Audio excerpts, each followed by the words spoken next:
my book cover from my years at the White House. Or if you just come back a little bit. Want to see in it?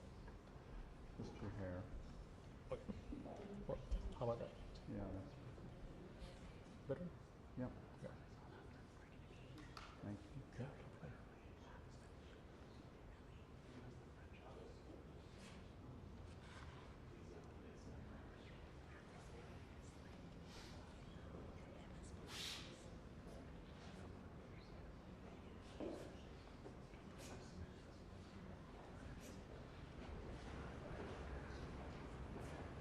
Good morning.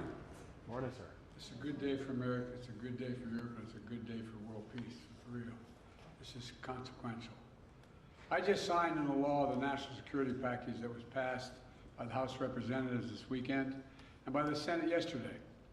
It's going to make America safer, it's going to make the world safer, and it continues America's leadership in the world, and everyone knows it. It gives vital support to America's partners, and so they can defend themselves against threats to their sovereignty and to the lives and freedom of their citizens. And it's an investment in our own security, because when our allies are stronger, and I want to make this point again and again, when our allies are stronger, we are stronger. I'm grateful to all those in Congress, Democrats, Republicans, Independents, who voted for this bill. It's a path to my desk. It was a difficult path. It should have been easier, and it should have gotten there sooner. But in the end, we did what America always does. We rose to the moment. We came together, and we got it done. Now, we need to move fast, and we are. Over 2 years, Russia has been responsible for a brutal campaign against Ukraine. They've killed tens of thousands of Ukrainians, bombed hospitals deliberately, picked them out, bombed hospitals, kindergartens, grain silos, tried to plunge Ukraine into a cold and dark winter by striking their power grid. Ukrainians have fought back, defending their country and their families with extraordinary courage. Many of you have been there with me many times. It's amazing what they do. I mean, it's amazing against such a larger military. Ukraine has regained over half the territory that Russia took from them in this invasion. And they won important victories against Russia's Navy. But make no mistake about it, they're a fighting force with the will and the skill to win. The will and the skill to win. For months, while MAGA Republicans are blocking aid, Ukraine has been running out of artillery shells and ammunition. Meanwhile, Putin's friends keep keeping him well supplied. Iran sent him drones. North Korea has sent him ballistic missiles and artillery shells. China is providing components and know-how to boost Russia's defense production. With all this support, Russia has ramped up its airstrikes against Ukrainian cities and critical infrastructure, rained down munitions on brave Ukrainians defending their homeland.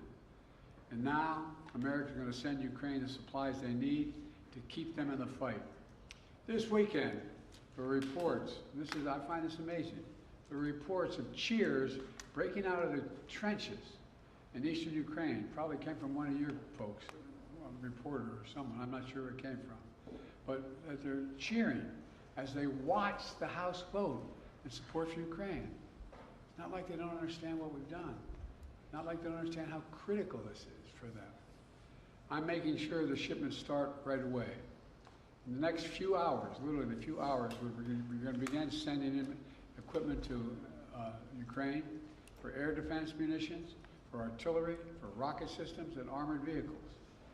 You know, this package is literally an investment, not only in Ukraine's security, but in Europe's security, in our own security. We're sending Ukraine equipment from our own stockpiles. Then we'll replenish those stockpiles with new products made by American companies here in America. Patriot missiles made in Arizona, Javelins made in Alabama, artillery shells made in Ohio, Pennsylvania, and Texas. In other words, we're helping Ukraine while at the same time investing in our own industrial base, strengthening our own national security, supporting jobs in nearly 40 states all across America. You know, the United States is not acting alone, to state the obvious. Our allies in Europe and around the world, who've constantly been asking me, are we going to step up? We're not going to walk away, are we? How many, and some of you have been to these international meetings with me, they're very concerned. Had we failed to step up, Lord only knows what would happen to the cohesion in NATO. They're also sending significant help to Ukraine. We're all standing together against this brutal dictator. As I've argued for months, this is directly in the United States' national security interest. If Putin triumphs in Ukraine, the next move of Russian forces could very well be a direct attack on a NATO ally. And you all know full well that invoking Article 5, the North Atlantic Treaty, would be the first thing that comes to mind, which declares an attack on one as an attack on all. If Putin attacks a NATO ally like he's attacking Ukraine today, we'd have no choice but to come to their aid, just like our NATO allies came to our aid after the September 11th attacks. That's why we're supporting and surging support now to Ukraine, to stop Putin from drawing the United States into a war in Europe and in the future. You know, it seems to me we should take a little bit of a step back and realize what a critical moment this was for the United States and for NATO. This is a historical moment. In the last 2 years, we've helped unify, strengthen, and expand NATO. Imagine if instead we had failed to step up now and to support Ukraine. All those gains would have begun to unravel. The cohesion of NATO would have been weakened, and our national security would have been undermined without any question. You know, Putin started this war believing he could easily break the will of the people of Ukraine. When that failed, he changed his strategy a little bit, thinking we could break the will of NATO, break the will of the United States, break our will. Well, he's failed again. America stands with our friends. We stand up against dictators. We bow to no one, certainly not Vladimir Putin. Look, this bill also includes vital support for Israel. Just 10 days ago, we saw Iran launch over 100 missiles and drones at Israel. Because of them and other allies across the world, including from the region, no serious damage occurred. An unprecedented attack that followed years of Iran supporting Hezbollah, Hamas, and proxies of their own attack on Israel. They fund these guys. My commitment to Israel, I want to make clear again, is ironclad. The security of Israel is critical. It will always make sure that Israel has what it needs to defend itself against Iran and terrorists it supports. And with this aid, the United States is going to help replenish Israel's air defense and provide other critical defense so Iran can never carry out the destruction it intended with its attack 10 days ago. But at the same time, this bill significantly increases humanitarian assistance we're sending to the innocent people of Gaza who are suffering badly. They're suffering the consequences of this war that Hamas started. And we've been working intently for months to get as much aid to Gaza as possible.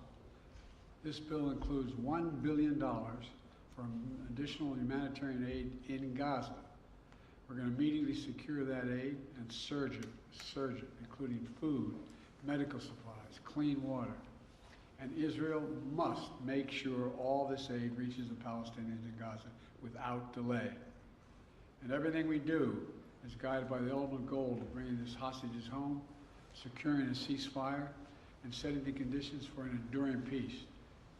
You know, there's more that this bill does, as you all know, the press here, including providing for support to strengthen even further our allies and partners in the Indo-Pacific region, as well as humanitarian aid to places including Haiti, Sudan, and Somalia. But there's one thing this bill does not do: border security. You know, just this year I proposed and negotiated and agreed to the strongest border security bill this country has ever seen. It was bipartisan. It should have been included in this bill. And I'm determined to get it done for the American people. But I'll come back to that at another moment, another time. This is a reminder of what America can do when we come together, despite our differences. I want to thank everyone in Congress who made it possible, especially the bipartisan leadership. Speaker of the House, Mike Johnson, Leader Jeffries, Leaders Schumer and McConnell. They don't always agree, but when it matters most, they stepped up and did the right thing. And I mean this sincerely. History will remember this time. History will remember this moment. For all the talk about how dysfunctional things are in Washington, when you look over the past 3 years, we see that time and again on the critical issues, we've actually come together. It hadn't always been easy, But when it's come time to decide to rebuild America, we did it with the bipartisan infrastructure law, which is just underway. When it came time to invest in our semiconductor industry and technologies of the future, we did it with the Chips and Science Act. And when it came time to stand with Ukraine and Israel and help the people of Gaza, we did that as well. At the end of the day, most of us, whether we're Democrats, Republicans, or Independents, believe that America must stand up for what is right.